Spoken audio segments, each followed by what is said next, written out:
कि ना तो यहाँ पर पीने के लिए पानी है, ना यहाँ पर प्रिंटर चल रहा है, जिसकी वजह से लोगों की रजिस्ट्रियां, जमाबंदी, तमाम जो काम है वो रुके हुए हैं। भैया ये प्रिंटर चल रहे हैं यहाँ?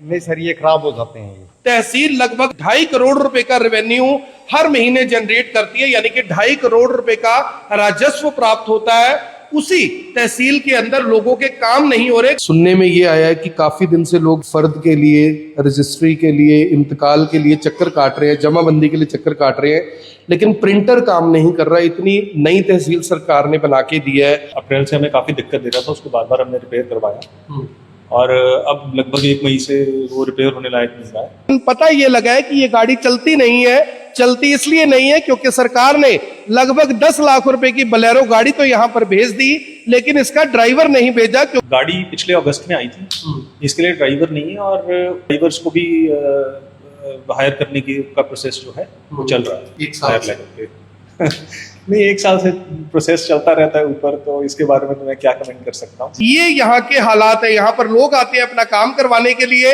लेकिन काम करवाए बिना उन्हें जाना पड़ता है, क्योंकि जब तहसील में प्रिंट ही नहीं निकलेगा, प्रिंट आउट नहीं निकलेगा, तो लोग जाएंगे तो जाएंगे का। नमस्कार, मैं हूं आकर्षण उपल और इस समय आप ये सीधी और बड़ी खबर देख रहे हैं IBN 24 पर। इस समय मैं मौजूद हूं करनाल के नीसिंग में, नीसिंग उप तहसील में, जहां पर नायब तहसीलदार बैठते हैं। और यहाँ पर आने का कारण बड़ा रोचक है, आप सुनेंगे तो आपको यकीन नहीं होगा कि जो उप तहसील हरियाणा सरकार को लगभग 2 से 2.5 करोड़ रुपए का रेवेन्यू हर महीने देती है, यानी कि साल का लगभग 24 से 25 करोड़ रुपया इसी तहसील के जरिए हरियाणा सरकार कमाती है। लेकिन इस समय यहाँ के हालात ये हैं कि ना तो यहाँ पर पीने के लिए पानी है, ना यहाँ पर प्रिंटर चल रहा है, जिसकी वजह से लोगों की रजिस्ट्रियां, जमाबंदी, तमाम जो काम है वो रुके हुए हैं।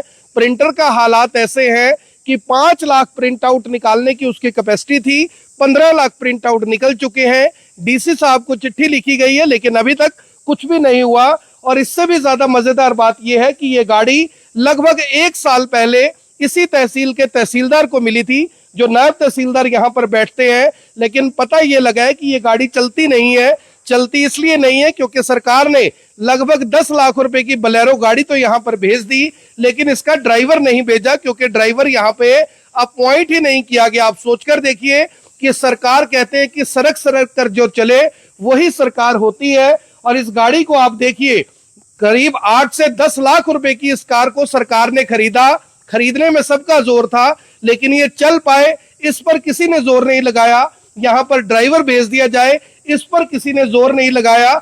ये नीसिंग तहसील का हाल है। इसके साथ साथ यहाँ पर कुछ समय पहले लाखों रुपए की बैटरियां भेजी गई थी, बैटरियां भेज दी गई, लेकिन UPS यहाँ पर नहीं पहुंचा, जिसकी वजह से उन बैटरीज की जो वैलिडिटी है वो अब खत्म होनी शुरू हो गई है।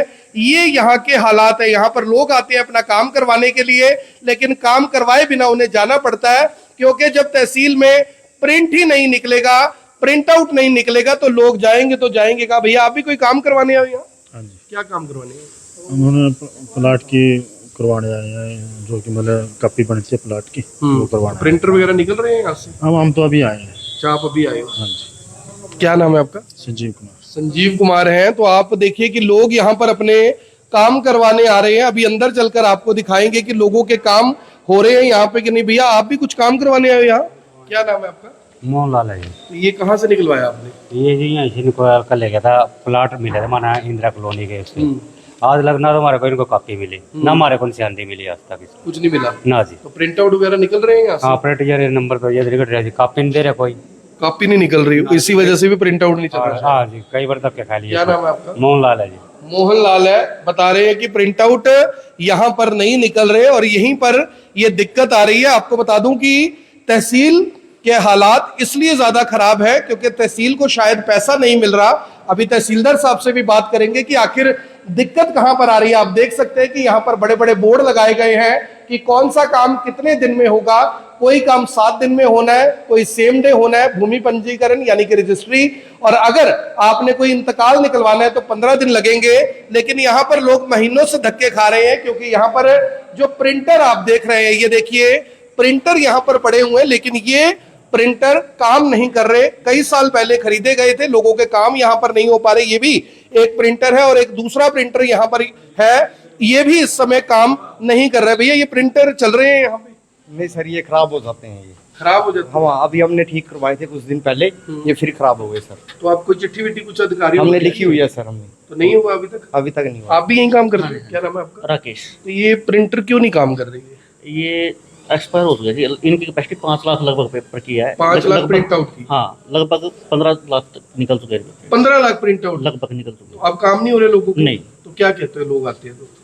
CSC से निकलवा देते हैं। CSC से? तो वहाँ पे फिर ज्यादा पैसे खर्च करने पड़ते होंगे लोगों को? हाँ, शायद यहाँ से ज्यादा। यहाँ से ज्यादा लगता है क्योंकि सरकारी काम होता है, वो सरकारी रेट पर होता है। आप सोचिए कि इतनी बड़ी बड़ी मशीनें यहाँ पर लगी हुई हैं, लेकिन ये प्रिंटर इस समय काम नहीं कर रहे। और सिस्टम देखिए कितने साल पुराने हैं। बताया ये जाता है, जो जानकारी मैंने ली है, कि बहुत साल पहले इनको खरीदा गया था। कभी सिस्टम खराब हो जाता है, कभी मॉनिटर खराब हो जाता है, दोनों चीजें चलती है तो प्रिंटर खराब हो जाता है। यानी मैंने आपको बताया कि सरक सरक कर जो चले वो सरकार होती है, और सरकार के हालात आपके सामने हैं कि जो तहसील लगभग 2.5 करोड़ रुपए का रेवेन्यू हर महीने जनरेट करती है, यानी कि 2.5 करोड़ रुपए का राजस्व प्राप्त होता है, उसी तहसील के अंदर लोगों के काम नहीं हो रहे। काम इसलिए नहीं हो रहे क्योंकि यहाँ पर प्रिंटर काम नहीं कर रहा है। यहाँ पर ये देखिए लंबी चौड़ी लिस्टें यहाँ पर लगी हुई हैं कि कौन सा काम कितने दिन में होना है, उससे रिलेटेड सब कुछ यहाँ पर पब्लिश है।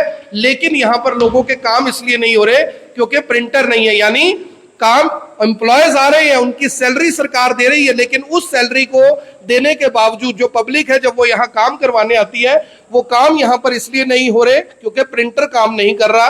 बाहर बेलेरो गाड़ी इसलिए खड़ी है क्योंकि ड्राइवर नहीं है चलाने के लिए। तहसीलदार साहब ने अगर कहीं जाना होता है तो अपने रिस्क पर अपनी गाड़ी पर जाते हैं। यहाँ पर बहुत सारी बैटरियां भी खरीदी गई है काम करवाने के लिए, लेकिन यूपीएस यहाँ पर नहीं है। आप सोचकर देखिए कि कैसी प्लानिंग है, कौन वो अधिकारी हैं जिन्होंने ये पूरा प्लान किया कि बैटरियां भेज दो लेकिन यूपीएस नहीं भेजना, गाड़ियां भेज दो लेकिन ड्राइवर नहीं भेजना, बाकी सब चीजें यहां पर भेज दो लेकिन प्रिंटर यहां पर नहीं भेजना। ये इस समय जो हालात है वो बने हो। सरदार जी, आप भी कोई काम करवाने आए हैं? हाँ जी, बहुत। हाँ ਹੋ जी, ਰਿਹਾ ਕੰਮ ਸਤਿ ਸ਼੍ਰੀ ਅਕਾਲ ਜੀ। ਕੰਮ ਜੀ ਪਹਿਲੋਂ ਸ਼ੁੱਕਰਵਾਰ ਆਏ ਸਾਂ ਅਸੀਂ, ਪਿਛਲੇ ਸ਼ੁੱਕਰਵਾਰ। ਉਦੋਂ ਮੈਡਮ ਜੀ ਆਏ ਸਨ ਆਰਸੀ ਵਾਲੇ, ਤੇ ਤਹਿਸੀਲਦਾਰ ਸਾਹਿਬ 1:30 ਵਜੇ ਇਹਨਾਂ ਨੂੰ ਕੋਈ ਕੰਮ ਪੈ ਗਿਆ, ਚਲੇ ਗਏ। ਤਾਂ ਅੱਜ ਤਹਿਸੀਲਦਾਰ ਸਾਹਿਬ ਆਏ ਨੇ ਅਗਲੇ ਮੰਗਲਵਾਰ, ਤੇ ਹੁਣ ਆਰਸੀ ਮੈਡਮ ਨਹੀਂ ਆਈ। ਮਤਲਬ ਸਾਡਾ ਇੱਕ ਟੈਨਸ਼ਨ ਬਣੀ ਹੈ ਨਾ, ਪੈਸੇ ਪੂਸੇ ਸਾਰਿਆਂ ਨੂੰ ਦਿੱਤੇ ਨੇਗਾ ਜਾਂ ਜਿਵੇਂ ਸਿਸਟਮ ਬਣਿਆ, ਤੇ ਜਦੋਂ ਤੱਕ ਰਜਿਸਟਰੀ ਹੋ ਨਹੀਂ ਜਾਂਦੀ ਉਹਨਾਂ ਚਿਰ ਦਿੱਕਤ ਹੀ ਦਿੱਕਤ ਹੈ। ਤੇ ਹੁਣ प्रिंट आउट भी नहीं कहते निकल रहे थे, कोई प्रिंट आउट नहीं निकल ਨਾ रहे? ਕੋਈ ਇੱਕ ਪ੍ਰਿੰਟ ਆਊਟ ਉਹ ਵੀ ਨਹੀਂ ਨਿਕਲ ਰਿਹਾ, ਉਹ ਵੀ ਦਿੱਕਤ ਹੈ। ਉਹਦੀ ਵਜ੍ਹਾ ਨਾਲ ਵੀ ਦਿੱਕਤ ਆ ਰਹੀ ਹੈ? हाँ जी, ਕੀ ਜਾਓ। ਨਾਮ ਹੈ ਤੁਹਾਡਾ? ਮੇਰਾ ਨਾਮ ਜਰਨੈਲ ਸਿੰਘ। ਕਿੰਨੇ ਦਿਨ ਤੋਂ ਆ ਰਹੇ ਤੁਸੀਂ? ਮੈਂ ਤੇ ਜੀ ਆ ਵਾਵਾ ਹੁਣ 15-20 ਦਿਨ ਹੀ ਹੋ ਗਏ ਨੇ ਚੱਕਰ ਮਾਰ 15-20 दिन हो गए। 15-20 दिन तो आप भी किसी काम आ रहे हो? हाँ जी, हाँ जी। क्या काम आ रहे हो? भाई इतने इंतकाल दर्ज करवाना है जी, प्रिंटर नहीं चलते पे। प्रिंटर नहीं चलते? हाँ, कोई 10 तो 12 चक्कर हो गए ने। 10-12 चक्कर हो गए इंतकाल दर्ज करवाने के लिए, और सरकार तो कहती है कि रजिस्ट्री के 24 घंटे के अंदर इंतकाल दर्ज होना चाहिए। ना ना अभी तक तो हुई क्यों नहीं। 10 तो 12। क्या नाम है आपका? जितेंद्र सिंह, कहाँ से आ रहे हो? लाचर से। आप कहाँ से आ रहे हो? अब साथ ही आ रहे हो इनके। तो तहसीलदार साहब है अंदर, एक बार उनसे भी बात कर लेते। एक और सरदार जी आ रहे हैं, उनसे भी पूछ लेते। सरदार जी, आपके काम कुम हो रहे हैं कि नहीं? काम हो रहे हैं आपके? क्या काम आए थे आप? वैसे ही काम आया था। वैसे राउंड पे आए हो, फिर तो क्या काम होना है, जो राउंड पे ही आया है। एक बार तहसीलदार साहब है, उनसे बात कर लेते हैं। आप मुख्यमंत्री जी आपको सुन रहे हो तो कुछ कहना चाहोगे उनको? हाँ जी, हम तो यही कहना चाहते हैं कि जहाँ पे जो भी कमी है उसको पूरा किया जाए। ये अब हम फर्द निकालने आए थे, ये बोल रहे हैं मशीन ही खराब है।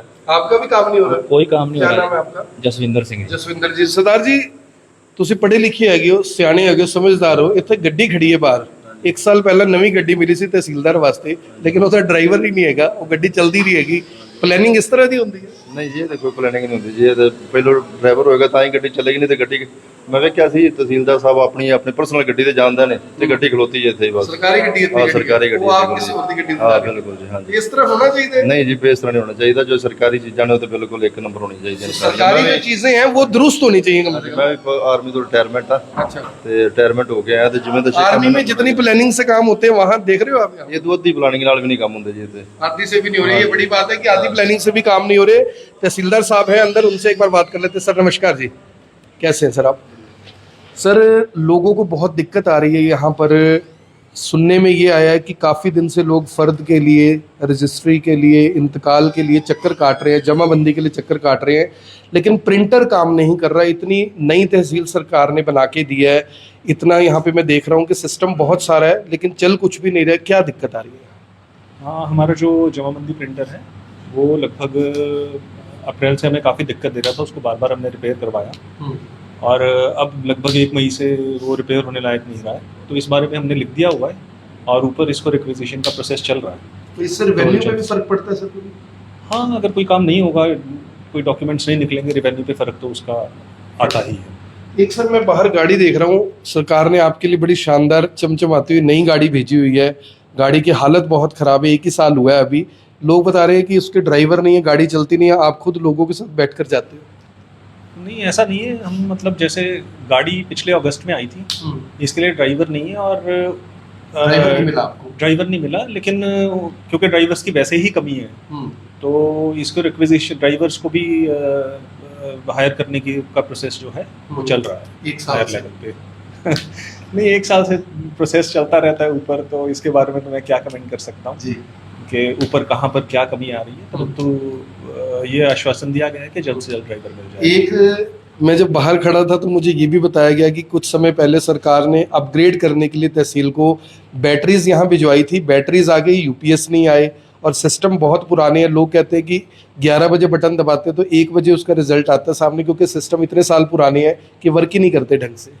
हाँ, सिस्टम्स हमारे पास काफ़ी पुराने हैं, 10 साल से ज़्यादा समय हो गया है उन सिस्टम्स को और उनके अंदर मतलब हमें दिक्कत का सामना तो उसमें करना पड़ता है, परंतु हमने उसके बारे में भी ऊपर टेकअप किया हुआ है और हमें ये आश्वासन मिला है कि जल्द से जल्द इसके बारे में भी जो भी हमारे आईटी सिस्टम्स हैं या यूपीएस या इसको लेकर कमियां हैं उनको दूर कर दिया जाएगा। तो मैं पर्सनली भी इस बारे में रेगुलर कांटेक्ट में हूँ, फॉलोअप ले रहे हैं? फॉलोअप ले रहा हूँ। तो सर जैसे 2-2.25 करोड़ 2.5 करोड़ रुपया हर महीने का रेवेन्यू है रजिस्ट्रीज का, या और जो स्टैम्प ड्यूटी जमा होती है, रजिस्ट्रेशन फी जमा होती है, जब लोगों को दिक्कत आएगी, बार बार लोग बाहर खड़े हैं कि मैं 12 दिन से आ रहा हूँ, मैं 15 दिन से आ रहा हूँ, मैं 20 दिन से आ रहा हूँ, तो कहीं ना कहीं देखिए सरकार के ऊपर भी बात आती है कि भाई सरकार ने बाहर तो बोर्ड लगवा दी 2 दिन में काम होना है, 7 के साथ होना है, 24 घंटे में 7 दिन से होना है, तो वो चीज़ें भी तो जो राइट टू सर्विस एक्ट है वो भी तो इम्पैक्ट हो रहा है इससे। देखिए, कोई भी अगर कुछ ऐसे साधन हैं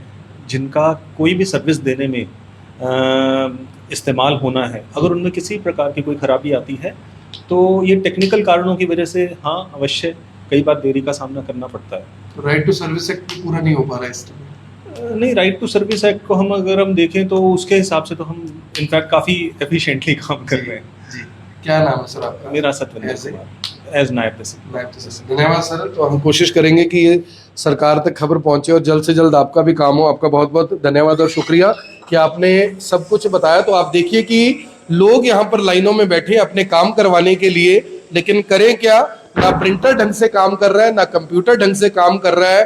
तहसील, एक बड़ी तहसील यहाँ पर जरूर बनाई गई है, लंबे चौड़े कमरे यहाँ पर जरूर बनाए गए हैं, लेकिन यहाँ पर जो सुविधा होनी चाहिए, सुविधा के नाम पर कुछ नहीं है। ये देखिए, ये बैटरियां यहाँ पर लगाई गई है। कुछ समय पहले ये बैटरियां यहाँ पर लगाई गई थी, लेकिन इन बैटरियों के लिए जो यूपीएस है वो यहाँ पर नहीं आ पाया, जिसकी वजह से यहाँ के जो कर्मचारी हैं उनको काफी दिक्कतों का जो सामना है वो करना पड़ रहा है। मैं आपको एक और चीज दिखाना चाहता हूँ। आज सुबह मैंने एक स्क्रीनशॉट लिया, उस स्क्रीनशॉट में आप देख सकते हैं कि सरकार नॉन स्टॉप है।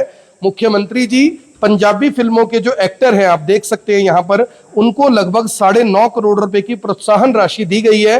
2-2 करोड़ रुपए की प्रोत्साहन राशि फिल्मों के लिए दी गई है ताकि फिल्मों को प्रमोट किया जा सके। फिल्मों को प्रमोट करना कोई बुरी बात नहीं है, किया जाना चाहिए, कलाकारों को मौका मिलता है, लेकिन फिल्मों को प्रमोट करने की जगह जहां से 9.5 करोड़ रुपए का रेवेन्यू जनरेट किया गया है, यानी इस तरह की तहसीलों में अगर उन तहसीलों के काम नहीं होंगे तो आखिर ये 9 करोड़ रुपया कैसे बांटा जाएगा, ये अपने आप में बड़ा और गंभीर सवाल जरूर है। मेरी आप सभी लोगों से अपील, जो भी लोग इस वीडियो को देख रहे हैं इसे साथ के साथ जरूर शेयर करें। गाड़ी 10 लाख रुपए की खरीदी गई, इसका इंश्योरेंस चल रहा है, इंश्योरेंस इसका एक्सपायर होने वाला है अगस्त में, लेकिन इसके लिए ड्राइवर नहीं है। लाखों रुपए की कीमत से बैटरियां खरीदी गई, बैटरियां यहां पर पहुंच गई, लेकिन उनके लिए यूपीएस नहीं है। पुराने जो यहां पर जो सिस्टम है, जिसको कंप्यूटर कहते हो आप लोग, वो 10-10 साल पुराने हैं, ढंग से काम नहीं कर रहे। तहसील बना दी गई, लेकिन यहाँ पर परमानेंट पानी की लाइन नहीं है। आप सोचकर देखिए कि पीने का जो पानी है उसके लिए यहाँ पर घड़े रखे गए हैं, यानी यहाँ पर पानी भी नहीं आता। ऐसा यहाँ पर जो लोग हैं वो बताते हैं कि यहाँ पर पानी का भी कोई इंतजाम नहीं है। इतने बुरे हालात इस समय करनाल की उप तहसील नीसिंग के बने हुए हैं। पटवारियों के बैठने के लिए कमरा नहीं है, वो मंडी में बैठते हैं, मंडी वाले कहते हैं भाई यहाँ मत बैठो, यहाँ से उठकर कहीं और चले जाओ। यानी ये जो तहसील है ये हुई या ना हुई एक ही बात है, लाखों रुपए महीने की तनख्वाह जा रही है तो इसी तहसील के तमाम कर्मचारियों को, नायब तहसीलदार को, लेकिन जहां से रेवेन्यू जनरेट होना है उस रेवेन्यू जनरेशन पर किसी का कोई ध्यान नहीं है। करनाल के डीसी से भी मैं ये अपील करना चाहूंगा कि वो तुरंत यहाँ पर संज्ञान लें, बड़े अधिकारी को भेजें, क्योंकि जो एसडीएम लेवल के अधिकारी हैं उनके अंतर्गत ये तहसील आती है, कम से कम वो यहाँ पर संज्ञान लेंगे तो इस तहसील का कुछ भला जरूर हो पाएगा। मेरी आप सभी लोगों से अपील, जो भी लोग इस वीडियो को देख रहे हैं इसे साथ के साथ जरूर शेयर करें। आप देख रहे हैं IVN24, मैं हूं आकर्षण उपल, करनाल के उप तहसील निसिंग से आप सभी के साथ लाइव। धन्यवाद।